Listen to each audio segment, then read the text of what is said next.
I think Vanquish may have outdone themselves this time. In my hands, RC drivers, is the new H10 Optic trail buggy. It's a ready run. Coming up in this video, I'm gonna show you all the good stuff, and then we're gonna take it out for a trail run. So guys, I'm really excited to go over this buggy with you. There's a lot of stuff going on with it, a lot of features I need to tell you about, and I of course took the buggy apart so you guys will be able to see all the features that I'm talking about, because it is a ready to run. It comes out of the box just like this. It's a brushed model, it's 4-wheel drive, it's a trail buggy for those of you that are new looking at this thing. They also give you a 2.4 gigahertz radio system, instruction manual, AA batteries. You're just gonna have to supply a 2 or 3S LiPo pack and a charger to get this thing up and running. So let's start off on the outside, and obviously it's got this killer trail buggy body on it. And there's no Lexan here. Guys, this is all ABS plastic panels on this. Really cool, right? So it's got hard plastic panels. They are molded in this color blue. They also have a black panel version. That's the Yokohama livery, and that will have a gray cage to it. This is the licensed Sparco version. I'm absolutely stoked with the way this thing looks. It's killer. I mean, the graphics are awesome on it. I like that they have all these licensed logos, and the fact that they're just hard panels is fantastic. I mean, they're not going to shatter on us. They'll take a lot of abuse. They'll of course scratch up, but this is really cool looking. So you got the front grille headlight plate, and then the hood is separate, so that screws down with 4 screws. You see your side panels, it's got a roof panel, and then it's got the number plates in the back. And once you pull all those off, it's a really cool looking cage. I love the way it's designed. I've actually taken a bunch of screws out of the cage, and the majority of them are the exact same size. So if you go and take this thing apart, most likely you're not going to worry about hunting down different size screws to put in different areas. But back to the cage, again, really cool design. There's some elements that I'm going to go over beyond just the look of the cage. Let's get to the interior. So again, no Lexan. This is ABS molded. The driver figure in there is wearing all Sparco gear because they got the licensing, the head turns. We've got a steering wheel, dashboard with all the gauges and stuff. Those are just decals, of course, but really cool look to the interior. You got the power tank out back here just in case you got to go air up your tires at some point. But let me just spin it around here. There's a fuel cell out back. I love that they even have the machined aluminum fuel cap on there. And just really quick, they got the same cap on the rear axle. And then in front of the fuel tank, there is a radiator. Got to have all those scale details in there, right? I mean, even bump stops on the front. That is pretty awesome. And there's actually some more that I have to tell you about those bump stops in just a little bit. But back to the cage, this is actually really easy to remove. And that's something that they wanted to give to you guys, where this is easy to go and maintain, easy to go and modify. So if you wanted to go and access the transmission, all you have to do is remove the 4 screws that hold the shocks onto the cage. Then you pull your side panels off, and I'm going to show you how to do that in a minute. You remove 3 screws on each side, 2 on the underside that go through the gear cover. Those are the only 2 that are tricky to get to. And once you remove those screws, you'll just be able to pop off this cage. No wires or anything attached. All the wiring is attached to the lower part of the frame, and you could easily access everything inside. That is pretty awesome. Much easier to work on than some other rigs that are out there. So I mentioned the side panels. Check this out. I'm gonna go and actually just use this little Allen wrench. It's a little easier to get this body clip. There's a body clip located here. You pull that out, and there's actually an aluminum post that goes through the frame. I'll push that down, and it slides out through the bottom here. And you go slide the panel. Oh, that's gonna roll off the bench. You go slide this panel forward just a little bit, pop it out, and there is your battery mount right there. How awesome is that? Pretty easy to access, and you can see inside the buggy. So obviously this is gonna take a smaller pack. I will have the actual dimensions in the video description below. And I'll have some suggestions for batteries down there as well. But take a look at this. You could spin it around, and we could repeat that whole process. So take that clip out, push that pin down, and then slide this forward, and you have another battery box. So obviously, you know, you can go run 2 packs in here. The side where they recommend that the pack goes over on the driver's side because the motor's on the opposite side, so that balances the rig out a little bit. But you'll actually be able to go put 2 packs in there if you want to. Maybe put a parallel cable so you get longer run time since they are smaller packs. But I think that's just really cool how they, you know, assemble this, so it's really easy to get a pack in and out of. You got that option to run dual packs. I mean, this is just the start of where they thought of everything with this buggy. So next up, I want to get into the suspension. The shock towers are part of the cage. There are two mounting options for the top of the shock, both front and rear. They are the incision style shock with the aluminum body, threaded collars, and they're oil filled. Even the spring perch down on the bottom is screwed in place so that doesn't fall out. Bleeder caps on the top. Suspension feels pretty good from the factory and goes down to your axles. Just a fixed link point down there. And then the links themselves are a 4-link in the front, 4-link in the rear. As you can see, it's got a much heavier duty lower link than the upper link, but everything's triangulated properly. Looks like the rear link mount on the axle is a little bit higher than normal, so maybe you don't need a link riser. I know a lot of guys like using those. But again, aluminum shocks in the rear, and then the links go to this center skid, that long center skid that we've seen on a number of Vanquish vehicles before. I don't know if this is new. They might have carried that over, but right above that skid plate is the VFD transmission. So it's a single speed transmission. It's got the sintered metal gears on the inside. I took the rear cap off so you guys could check that out. It's got the fixed spur gear. So the transmission, being a single speed, is obviously easy to use. It is built up. It's got ball bearings as well, and it mounts to that lower skid with just 3 screws in the back, 1 in the front. Now, some of you may be wondering, can I go put the VDF2 transmission in there, which has a optional overdrive setup where you could select the overdrive. It also has a dig assembly.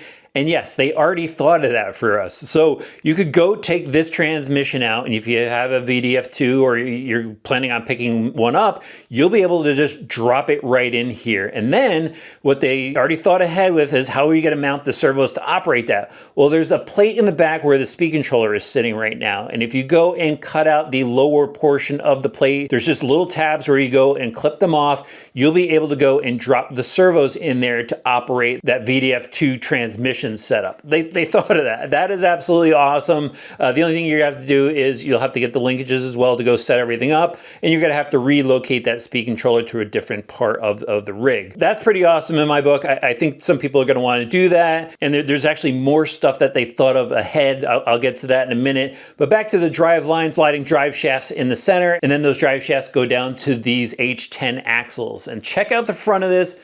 How cool does this front axle look? As you can see, there's a sliding ram steering. I'm gonna get to that in a minute, but inside the pumpkin here, it's kind of your typical Vanquish gear setup, the sintered metal gears, the offset pumpkin. So it's got a shorter universal on this side, longer universal drive shaft on that side, and there is actually a lot of steering angle with the way this is set up. They got new steering knuckles on the outside. They're dual shear point, so those links aren't gonna pop off on you. Now let's look at this ram a little bit closer. So it's got the metal bar in the center, then there's some short steering links, and this system looks like it works flawlessly. I mean, it doesn't limit the steering. There's so much steering that the tires are actually hitting the lower links on the inside. So you know that it's got plenty of steering. I know some people are worried about that. And then you see these little caps here. And initially I thought that these little caps were the only thing holding the steering ram in place.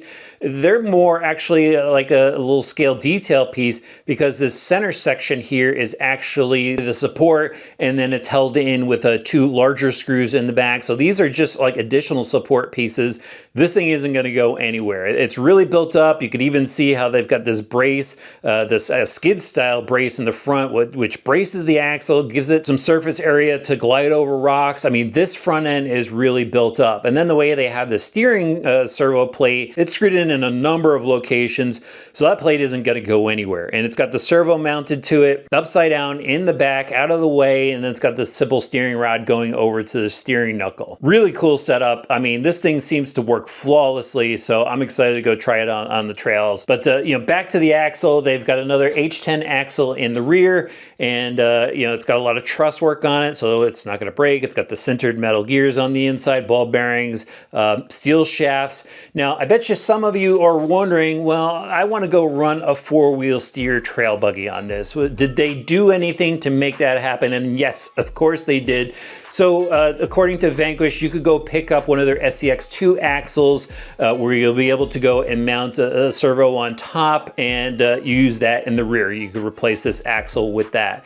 And the SCX2 axle is a little bit shorter, so you're gonna have to get a different wheel offset hub, but they have that stuff available as well. but yes, you'll be able to go put a rear steer setup on here. And I know some of you might be questioning, well, isn't it going to interfere with the fuel cell? You could actually go remove the lower part of the fuel cell so that servo will tuck up inside the fuel cell. I mean, of course, you can remove it completely, but if you still want that scale look, you'll be able to remove the bottom plate, have your rear steer setup as an option. So again, these guys thought of everything with this, but it doesn't end there. Actually, back to the frame, if you want to go and run, let's say a traditional link setup in the front of 3-link, you could actually go and put your steering servo into the chassis, run linkage down to the steering knuckles, and actually remove one of the bump stops and use that as a panhard bar. If you want to go and use a standard axle up front, if you didn't want this H10 axle. Probably should have clarified that in the beginning. But anyway, you'll be able to go and run a standard axle on here with a panhard bar mount. Very cool. And let's say you like the setup as is, you could actually go and use that separate servo mount on the chassis for a winch. So lots of possibilities with this rig. That's what makes it so cool. That's why I was so excited to show it to you. Just a lot of awesome stuff, a lot of variables, making it easy for you to go and customize this rig. Now, let me just get into the electronics really quick so we can go out and drive this.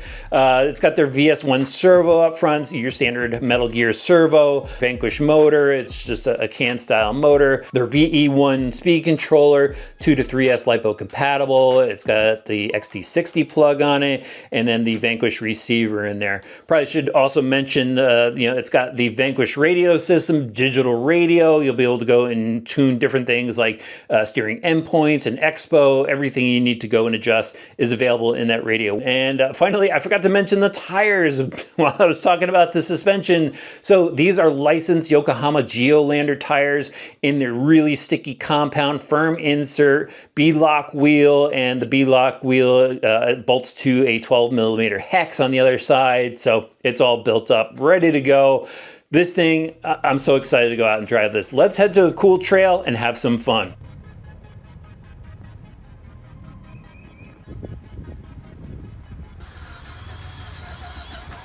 All right, drivers, so I'm at one of my local parks here, and there's a couple trails and these rocky sections, which should be good for the optic. First up, I want to show you top speed on this just through the park area here. So that's top speed on a 3S LiPo pack. Let's run it back through for you. There it is.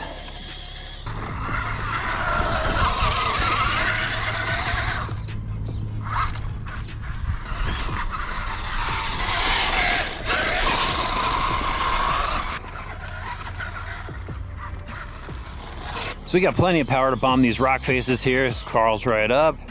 Nice drag brake. Through that no problem. Nice.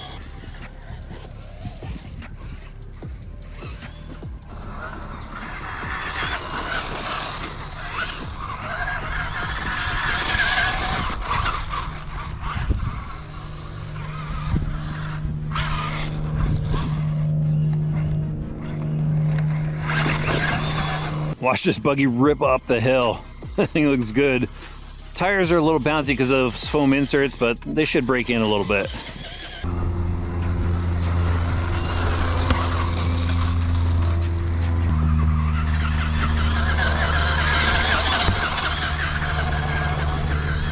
Let's see how this thing turns with that new steering setup up front. I'll just go circles around this rock here.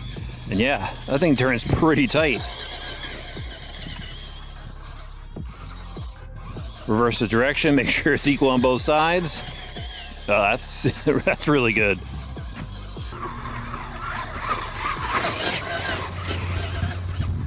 There's a little clicking sound though. See how the suspension works in a slow crawl? Nice, smooth controlled. Let's hit that straight on. Now this is the tricky part here. So far so good. Could probably use a little weight on the front for this part. Yep, and there it goes, rolls over. Let's try that again. We'll come in through this side. And let's try this big gap right here. Oh, that's not exactly the line I wanted. Look at that. Rear end is all bound up. Could we get through? Oh, definitely testing out the gears. Made it. Oh, really wrecked a tire though.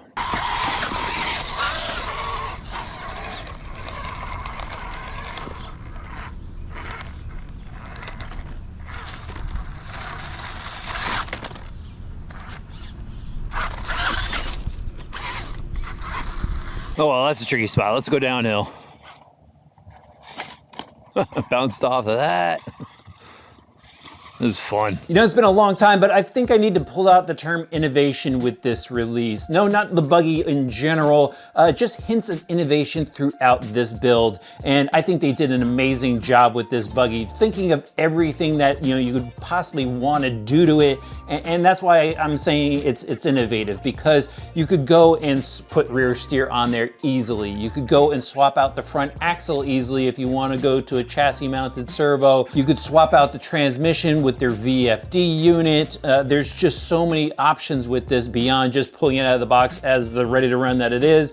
And it's actually a really good ready to run. I mean, it handles really well. It was a lot of fun to drive. It's got some decent power to it. It's got plenty of steering. And the steering itself, that's another reason why I'm saying this is innovative. We really haven't had a Ram steering setup in RC before. I did a quick search and I saw there's a cable operated unit, but one like this that operates easily with the behind the axle servo setup and just some simple linkage and gives you plenty of steering. I mean, I think they did an amazing job and it looks super cool. I don't know why anybody would want to change out the front axle and put a standard in. But even, you know, they went with a smaller battery pack and gave us 2 cradles so you could go and put 2 packs in if you want to. The Buggy, again, balances out just fine with the single pack. They gave us ABS panels. I know that's not new, but for a trail buggy, I mean, that's an interesting concept that they've added to this. And then, you know, the full ABS interior. This buggy was released in a bit of a different direction than what we've seen before, and that's what I really like about it. Vanquish makes some high quality products. We've got some good materials throughout on this, and you know, most importantly, it's gonna run awesome on the trails. I thought it did well, you know, just in the rock crawling sections where I went, when I was bombing up and down the dirt hills, it handled well.